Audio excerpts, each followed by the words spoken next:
HarperCollins presents Gracie Jenkins Runs a Marathon by Mirren. Read by Cathy Tyson. This book is dedicated to anyone who has ever run a marathon. You are all amazing. And also for my dad, who knows the importance of an excellent shed. Chapter 1. Gracie. Marriage should be an Olympic sport, really, mused Gracie as she observed her husband washing up. Bronze for a bloody good effort, silver for surviving it all, and a gold medal for growing old together in congenial acceptance of each other's infuriating traits. Gracie watched as Andrew tugged a crude, homemade attachment from the mixer tap and gave it a quick shake and replaced it under the kitchen sink. Regardless of the fact that they'd been the proud custodians of a dishwasher for at least 30 years, Andrew persisted in washing up by hand.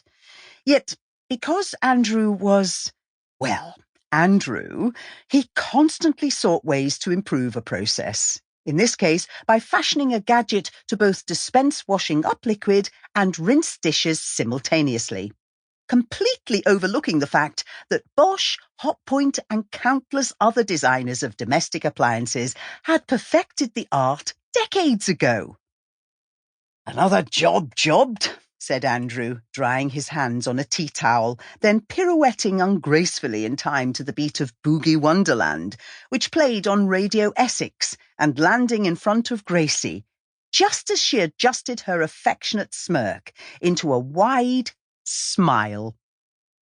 She might spend a good proportion of her day being vaguely irritated at her husband's eccentric ways, but he could always make her laugh.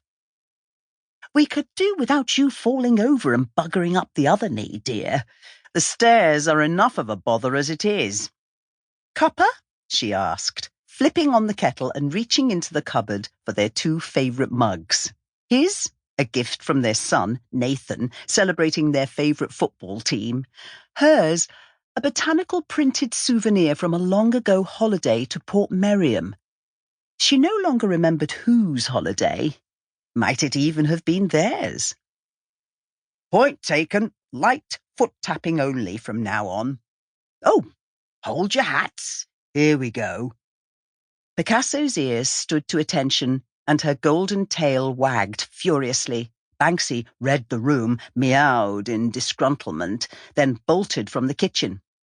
The ginger Tom had been enjoying a light snooze in Picasso's bed, his most favourite way to piss off their beloved mutt. The hiding of her rubber chicken coming a close second. The mangy object was usually to be found inside a Wellington boot or camouflaged in the washing basket. Gracie tilted her head, a tea bag pinched between finger and thumb.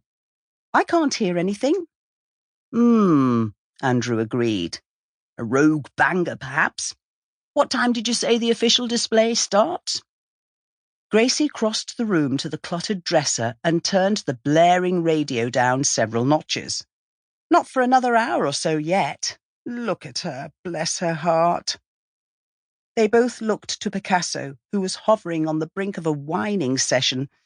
It was the same every year. Fireworks, which were no longer sacrosanct to the 5th of November, transformed their usually placid border collie into the canine equivalent of the girl in The Exorcist. All three of them startled when the loud bang came again. Not a firework then, but their door knocker. "Silly old fool," muttered Gracie as she padded down the hallway. If he would insist on having a kitchen disco whilst he unnecessarily scrubbed and laboured over the remnants of a full Sunday roast, was it any wonder they couldn't hear the door? The rest of the house could have been burgled before they'd detect an intruder. "Emily!" greeted Gracie with delight. "What a lovely surprise! Come on in." The young woman, bundled up in a large puffer coat against the chilly evening, grinned and followed her inside. "Have I caught you at a bad time?"